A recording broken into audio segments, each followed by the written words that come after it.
Salut à toi petit motard bricoleur et bienvenue sur la chaîne du Desmodoué Garage. Aujourd'hui, épisode 4 du 900 SS.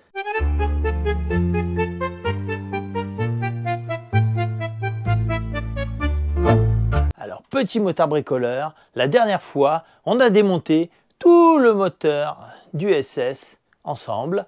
Donc maintenant, je vais te faire voir comment le nettoyer correctement au bac à ultrasons avec le bon produit. Enlever les roulements, nettoyer, tout dégraisser comme il faut, repeindre les demi-carters et commencer à faire un remontage du bas moteur avec une métrologie parfaite. Allez, c'est parti, on y va. Donc là, l'idée, ça va être d'enlever les anciens roulements et ensuite, on va mettre ça dans le bac à ultrasons. Allez, c'est parti. On va commencer avec celui-là.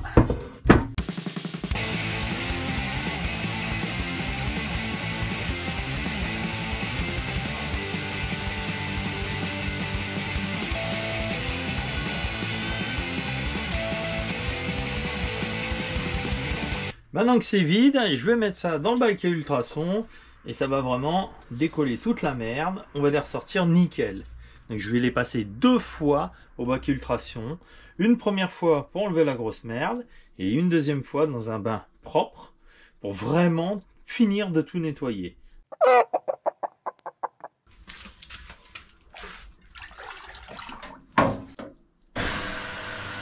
Bon, alors comme tu peux le voir, hein, au premier lavage, les carters, ils sont déjà super propres, mais on va quand même les remettre encore un peu dans le bac à ultrasons, histoire d'avoir un truc vraiment nickel. Parce que là, je t'assure que c'est vraiment dégueulasse dedans.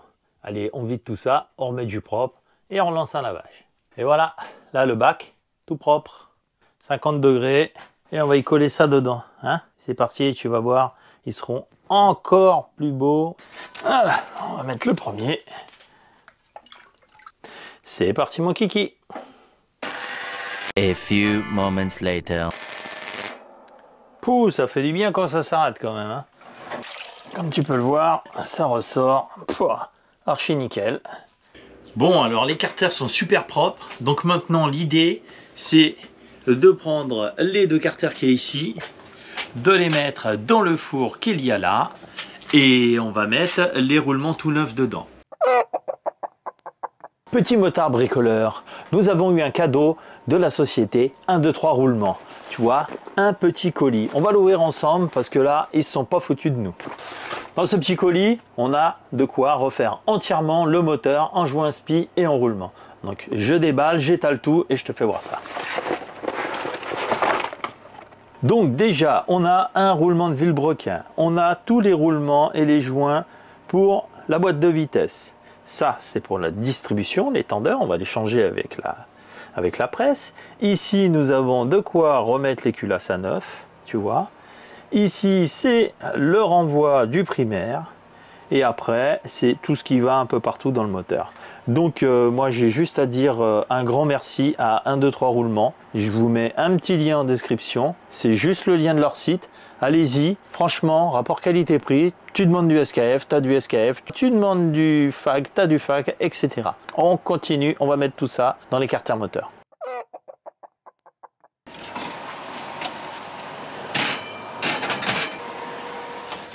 Bon, du coup, je te refais pas la chanson, hein, je l'ai déjà assez fait sur la chaîne.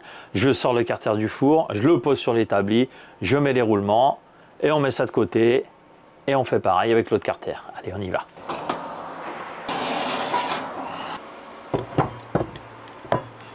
Donc là, on va mettre le gros roulement de vélo. Il y a un sens sur ces roulements, hein, tu vois, les billes ici, là, les billes, elles doivent venir appuyer là-dessus. Le vélo, il va venir appuyer là. Donc ce roulement, tu mets l'écriture ici vers l'intérieur. Là pareil, voilà, là il est au fond, là tu as entendu, il s'est bien mis au fond, hein. Voilà, je te fais pas voir pour l'autre, c'est exactement pareil. Donc là on va passer au masquage des carters avant peinture. On va venir nettoyer ici toutes les portées de joints ici, partout où il y aura un joint, on va nettoyer à l'acétone. Et ensuite, notre scotch, il va venir bien se coller dessus. Donc on fait ça ensemble en accéléré parce que sinon la vidéo elle va durer 3 heures. Check the mic and make sure it sound right, boys.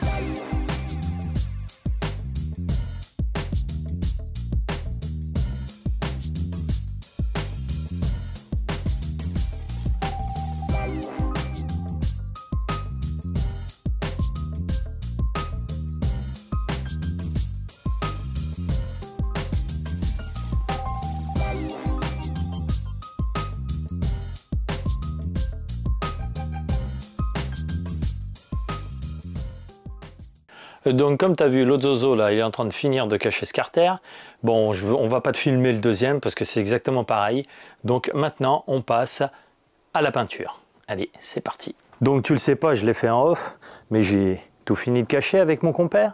Et ensuite, on a tout renettoyé à l'acétone pour pouvoir peindre toutes les parties qui ne sont pas cachées, évidemment. Pour la peinture, petit moteur bricoleur, on fait confiance à Sprido et on prend Alu moteur 2K satiné.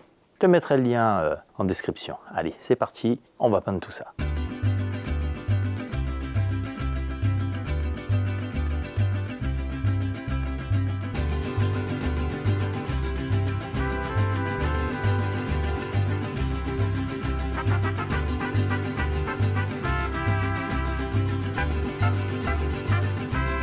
Là, on y retourne, on va mettre la deuxième couche et après, on laisse sécher et au four, histoire de bien faire sécher la peinture.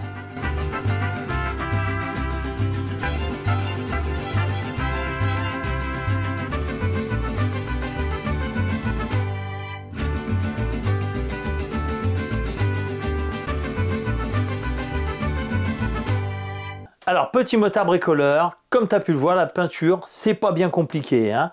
Une fois que j'ai terminé ça, j'ai laissé sécher. Le lendemain, j'ai mis les carters dans le four à 80 degrés pendant 20 minutes chacun. Du coup, là, la peinture, elle est bien dure et polymérisée comme il faut. Je te montre. Donc là, tu vois, tu peux prendre ton ongle, gratter la peinture, elle s'en va plus. Elle tient parfaitement partout. Et le résultat est vraiment génial. Oui, j'ai fait les 3 petites trappes en même temps, hein. Tu vois, franchement, vraiment super cette peinture, hein. Donc, petit motard bricoleur, pour commencer, on va s'occuper de ça. C'est le tambour de sélection de vitesse, ce qui te permet de faire manœuvrer ta boîte de vitesse avec les fourchettes. Donc ça, on doit avoir un jeu de 0,25 mm. Donc on va le mettre en place avec les cales et on va mesurer son jeu. Ensuite, tu viens y mettre le carter, ça doit rentrer tout seul. Histoire de fermer les carters, on va y mettre 3-4 vis là et on va mesurer. Ça suffira amplement pour au moins sceller ici. Voilà.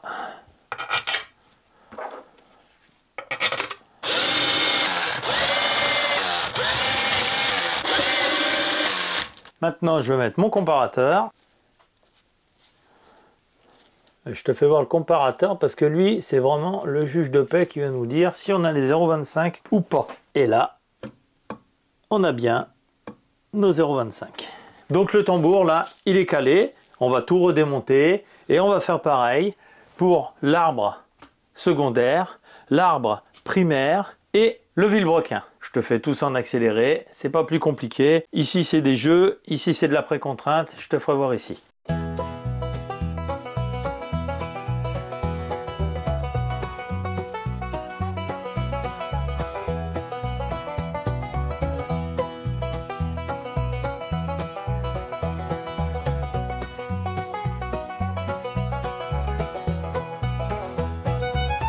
Bon, alors là, comme tu as pu le voir, il a fallu que je fasse plusieurs montages-démontages, de jouer un peu avec toutes ces petites choses qui sont les cales de différentes tailles pour caler la boîte. Et maintenant, j'ai 0,15, exactement ce que je voulais. On fait pareil sur l'arbre primaire et après on passera au vilebrequin.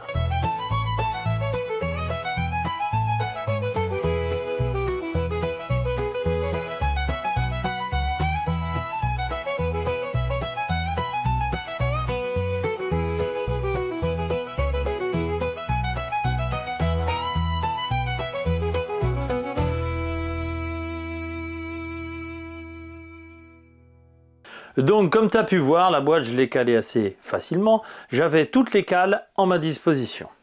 Donc nous avons 0,15 sur chacun des arbres et nous avons 0,25 sur le tambour. Maintenant on va passer au vilebrequin et je vais te faire voir comment on cale ça assez rapidement, sans se prendre la tête. Donc pour le vilo, tu mets une petite goutte d'huile. Voilà, tu vois, nickel. Ici on va faire pareil. Après tu mets ton carter. Ça rentre tout seul. Tu mets ces 4 vis là. Après, effectivement, on a du jeu, ce qui est tout à fait normal. Et maintenant, on va mesurer ce jeu. Tu attrapes ton vélo en dessous là et tu le lèves fort. Donc là, on a 0,42, on va dire. Allez, 0,40. Et nous, on veut compresser les roulements sur le vélo de 0,15. Donc, il nous faut 0,40 plus 0,15 divisé par 2. Je laisse calculer. Donc, 0,4 plus 15, ça fait 0,55. Donc on va mettre 25 d'un côté et 30 de l'autre. Bon, ça c'est trop fin. Trop, 0,15, 0,30, 0,5. A few moments later. Parfait. Hop, donc ça on enlève. On met celle-ci ici. Ensuite on met celle-ci ici. Et normalement, on n'a plus de jeu, mais une contrainte qui sera parfaite.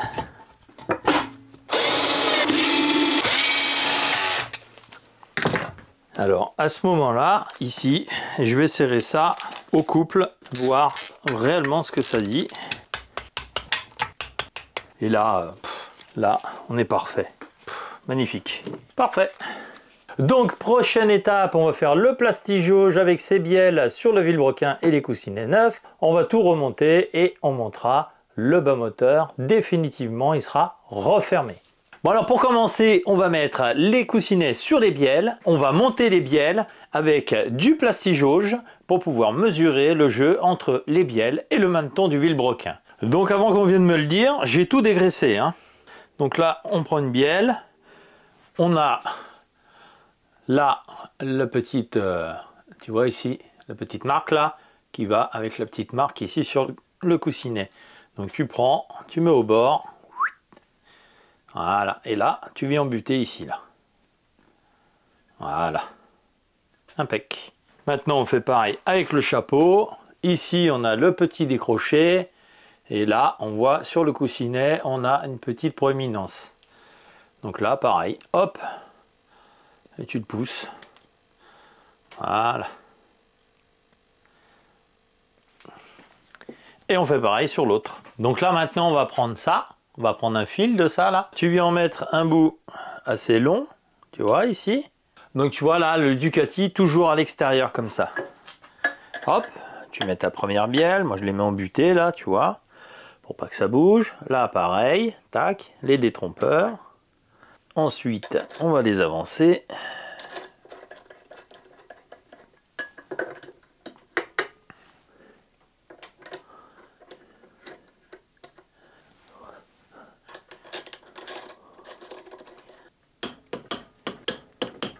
Et en fait, une fois que tu as serré, eh ben, tu redesserres.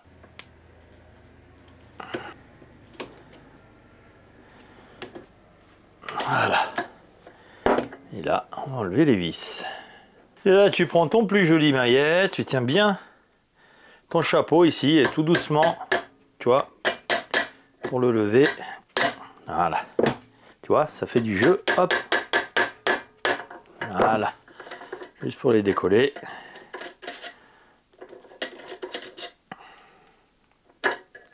Et voilà, on devrait être entre lui et lui. Donc c'est entre 0,050 et 0,038. On est à 0,050. Et on a le droit jusqu'à 0,059. Donc là, les coussinets, c'est OK. Pour monter les coussinets sur le vilebrequin, je prends ça. OK? Allez, c'est parti. Une fois que j'ai assemblé les bielles comme ça à la main, je prends un axe de piston. Je réunis mes deux bielles. Hop. Et là, quand je vais serrer, ça évitera de venir faire basculer les bielles et abîmer les coussinets. Pour le serrage, là, une passe à 20 Nm, une passe à 35 Nm et une passe à 70 Nm. Allez, on y va. Donc 20 Nm, 35 et maintenant 70. Bon, donc là, tu vois, hop, nickel. Donc maintenant, ce qu'on va faire, on va mettre le vilebrequin, la boîte dans l'écarteur moteur et on va refermer ce bobin moteur. Allez, c'est parti, je t'emmène avec moi. Voilà, pour commencer, on va mettre le vilo. Hop, on lui remet ses cales. On met les bielles correctement. Voilà, on met la deuxième cale. On met l'arbre de distribution. Voilà, là on est pas mal. La boîte de vitesse.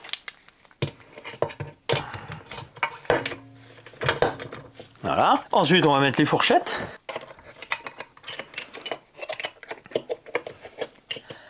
Voilà.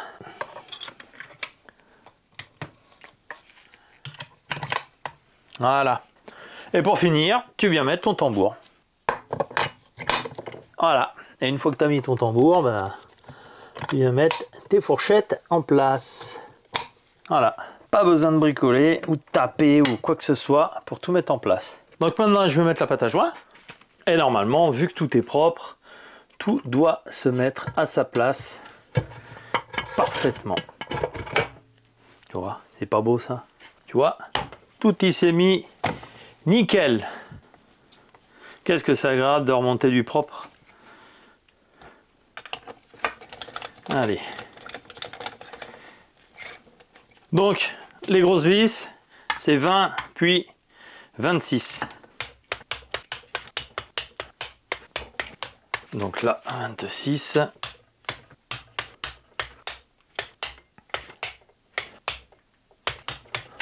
Voilà. Maintenant, on va mettre toutes les petites vis là. Et ça, on va serrer à 10 Nm. 10 Nm au couple. On commence par celle qui est cachée là.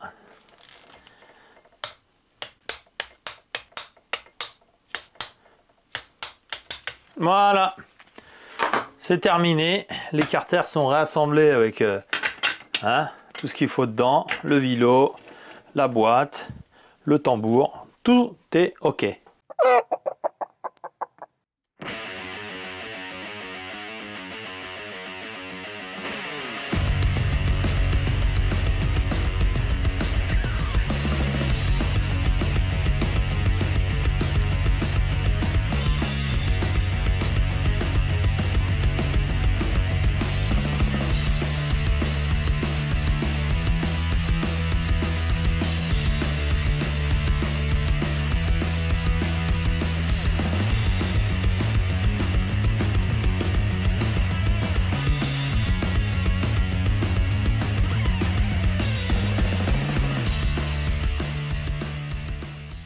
Forcément, ce gros neuneu a oublié de mettre son micro.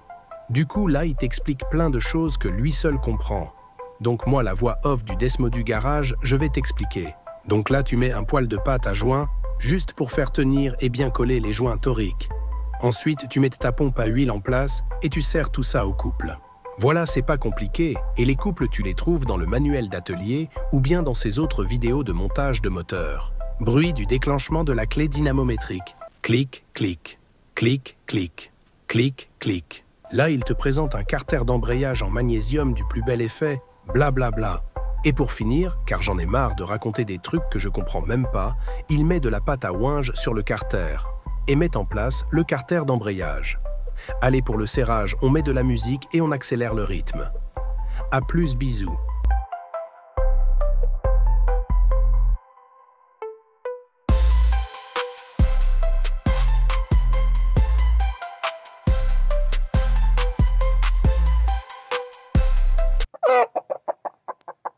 Cloche d'embrayage toute neuve. Et là, ça, si tu veux changer de l'origine, tu mets ça en Ergal et ça vient de chez Desmo Racing. Et rapport qualité-prix, franchement, c'est pas pour lui faire de la pub, mais c'est au top. Et avec, j'ai pris des disques garnis tout neufs. Voilà, donc on va monter ça. On va récupérer les disques lisses de l'ancien embrayage qui sont encore parfaits avec un plateau de pression d'origine. Donc pour commencer, on va mettre la cloche.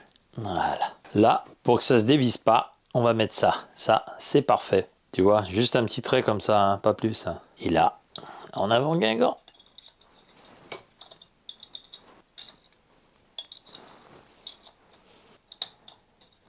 Après, tu mets le joli outil. Je sais pas ce que vous en pensez, mais moi, j'adore remonter des pièces propres, tout propre comme ça, là. Tu vois, c'est une satisfaction.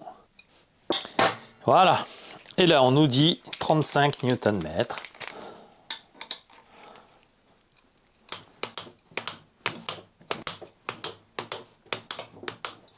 Et voilà, on est tout bon. Donc, le tambour. Voilà. Ensuite, tu mets la petite cale en ferraille. Voilà. Ensuite, tu mets le joint torique qui se met au bout. Ensuite, tu mets l'espèce de coupelle comme ça, là. Alors, tu fais attention. Ici, là, tu as une petite goupille qui doit se mettre dans le trou que tu as ici. Allez. Hop. Donc, on essaye de mettre ça devant. Et on tâtonne pour le mettre correctement. Voilà. Tu vois? Okay. Ensuite, on met la rondelle volante. Tu vois? Elle. Voilà. On va mettre l'écrou ici. Mais lui, c'est pareil. 2 petites gouttes de frein filet. Parce que si tu ne le sers pas correctement avec 2 petites gouttes de frein filet, monsieur a tendance à vouloir prendre la poudre d'escampette. Voilà. Et cet écrou là, il se sert comme l'écrou du primaire à 186 Nm. Donc là, on va sortir la grosse clé dynamo et on va serrer ça fort. Voilà. T'as entendu? Écoute, écoute. Écoute, hein. Voilà. Là, c'est serré. C'est bon. On va enlever ça et on va commencer à mettre les disques. Allez, là on remet l'embrayage, tranquillou bidou. Voilà, on commence avec ça. Un lisse, un garni, un lisse, un garni. A few moments later. Ici tu as un trait là. Il faut faire concorder ce trait avec ça. Ça fit parfaitement. Et là, l'embrayage il va être top.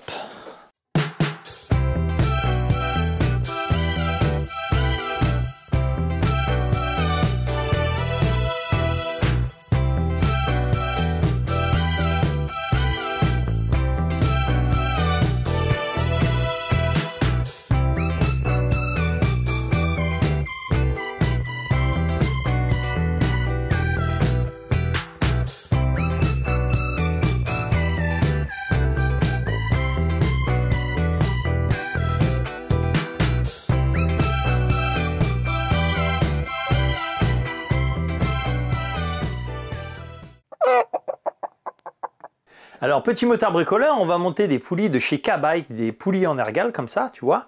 Mais seulement, il manque un truc. Effectivement, il manque le repère pour pouvoir caler la distribution afin de changer les courroies ou de régler l'allumage. Donc, je vais te faire voir comment on va reporter ça sur la poulie en ergal. Donc, en fait, tu vois ici, il y a le passage pour la clavette. Ici, tu as également le passage pour la clavette. Et le point pour la distribution, il est là. Donc, il suffit de faire concorder exactement les 2 repères, tu vois, comme ça. Ce qui va en même temps mettre les dents ici parfaitement alignées. Tu n'auras plus qu'à prendre ton repère ici et le marquer ici en face avec un pointeau. On aligne bien la clavette avec l'autre clavette et les dents avec les dents. Et là, tu l'as là, le point, tu l'as ici. Donc on va le reporter ici. Voilà. Donc hop, on vient là.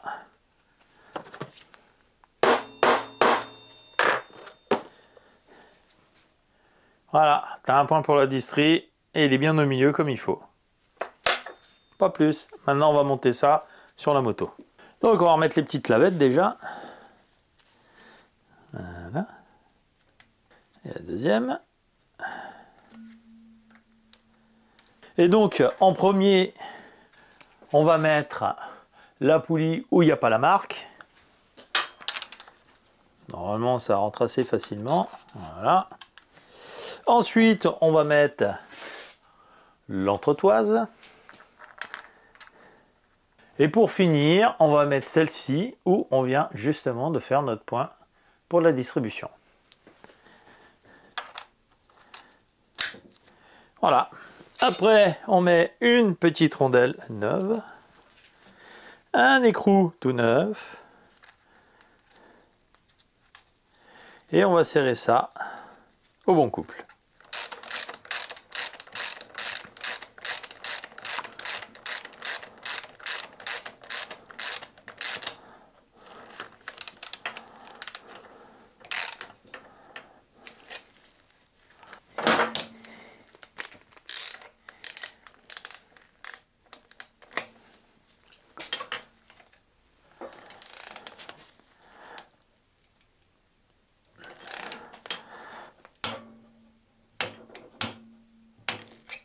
Ça a de la gueule quand même. Hein. Bon, comme tu as vu, le bas moteur, hein, on est arrivé au bout. C'est super. Il nous manquera juste de trouver un volant moteur de 750 Monster de 99 ou 98 pour pouvoir monter un alternateur triphasé. Pour le moment, on va s'attaquer aux culasses qu'on va refaire entièrement. Changer les guides, peinture, arbre à cam, roulement. On change tout dedans. On fait un truc super nickel. Et bien sûr, on va monter ceci, tu vois. Piston haute compression de chez JE et on va faire le rapport volumétrique, le squish, tout ce qu'il faut pour avoir une métrologie parfaite là-dessus. Je pense qu'on va s'amuser. Ça va être une vidéo assez longue aussi. Voilà, donc n'oublie pas, abonne-toi, ça c'est très important. Tu likes les vidéos, ça m'aide beaucoup. Tu commentes parce que tu as sûrement quelque chose à dire d'intéressant pour moi et pour les autres. Je te répondrai, il n'y a aucun problème. Et à bientôt sur le Desmo du Garage. Au Desmo du Garage, les moteurs s'enflamment. Dans la chaleur de l'acier, on allume la flamme. Chaque Ducati retrouve son destin, prêt à rugir encore jusqu'au petit matin. Desmo du Garage où les rêves s'allument, entre l'île et passion au milieu de la brume. Yeah, Desmo du Garage où les moteurs rugissent. Dans chaque coup de clé, c'est l'âme qui s'unissent.